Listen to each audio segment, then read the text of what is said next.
বালক দিকের সর্দার ফটিক চক্রবর্তীর মাথায় চট করে একটা নতুন ভাবোদয় হইল। নদীর ধারে একটা প্রকাণ্ড শালকাষ্ঠ মাস্তুলে রূপান্তরিত হইবার প্রতীক্ষায় পড়িয়াছিল। স্থির হইল সেটা সকলে মিলিয়া গড়াইয়া লইয়া যাইবে। যে ব্যক্তির কাঠ আবশ্যককালে তাহার যে কতখানি বিস্ময় বিরক্তি এবং অসুবিধা বোধ হইবে তাহাই উপলব্ধি করিয়া বালকেরা এই প্রস্তাবের সম্পূর্ণ অনুমোদন করিল। এই যে ভাইরা, এই শালকাঠটা দেখেছো? আজ সেটাকে গড়াইয়া নিয়ে নদীর ঘাটে চলি। আরে বাপ্পা, এটা তো কাঠুরের কাঠ।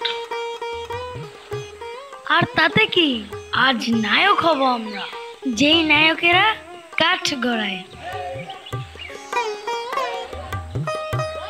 কোমর বাঁধিয়া সকলেই যখন মনোযোগের সহিত কার্যে প্রবৃত্ত হইবার উপক্রম করিতেছে, এমন সময় ফটিকের কনিষ্ঠ মাখনলাল গম্ভীরভাবে সেই গুড়ির উপর গিয়া বসিল।